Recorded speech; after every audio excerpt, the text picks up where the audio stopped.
একটি কমিশন হিসেবে তারা কাজ করবেন।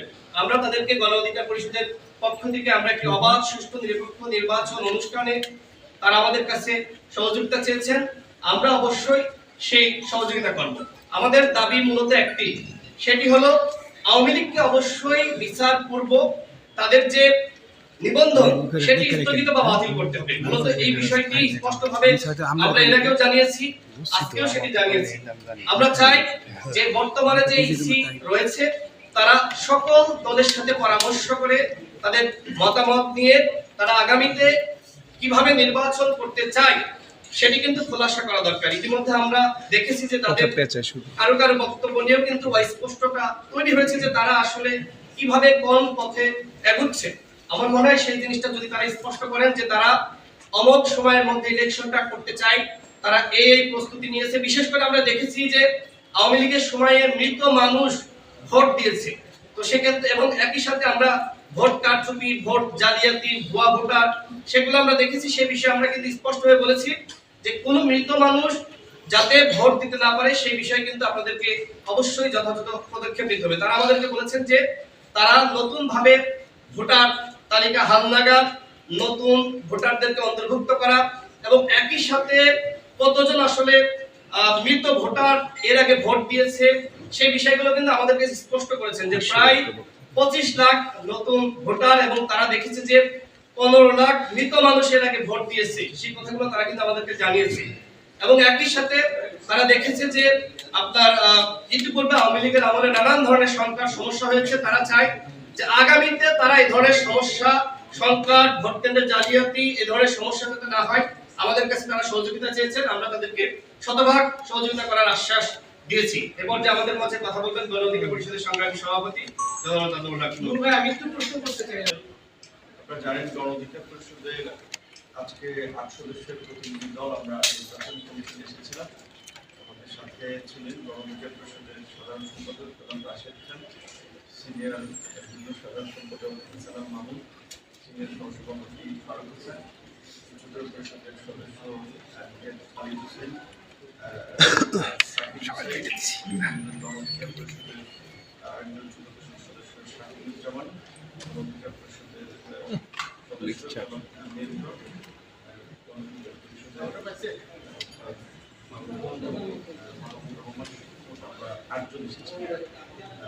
আমরা দুটো বিষয় কেন্দ্রিক আলোচনা করেছি।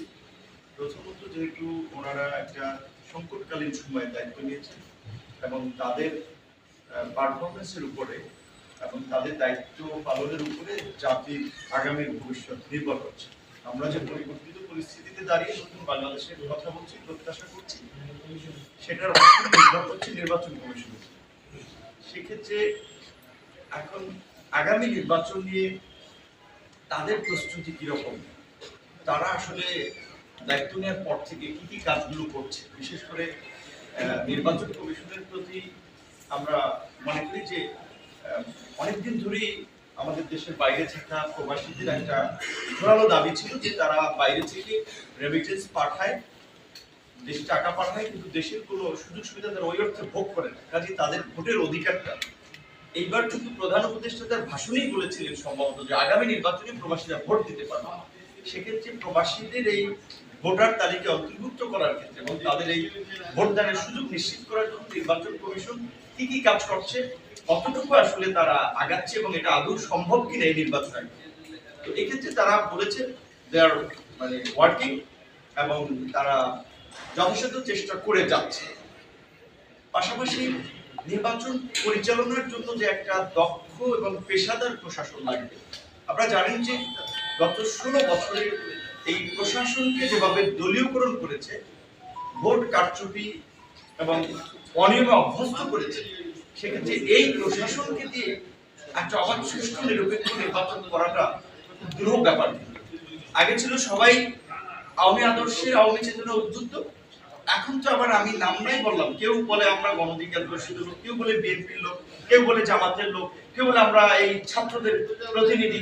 কাজে এখনকার এই প্রশাসনের মধ্যেও যদি এই রাজনৈতিক মনোভাব থাকে তাহলে তো আগামীতে এটা একটা প্রভাব নির্বাচনে পড়বে। সেক্ষেত্রে আমরা পরিষ্কারভাবে বলেছি যে নির্বাচনে যারা দায়িত্ব পালন করবে, রিটার্নিং কর্মকর্তা থেকে প্রিসাইডিং অফিসার অন্যান্য ক্ষেত্রে তারা যেন রাজনৈতিক দলের সাথে ইনভলভ না থাকে, সেটি যেন আগে ভাগে থেকে তারা একটা প্রক্রিয়া এনশিওর করে।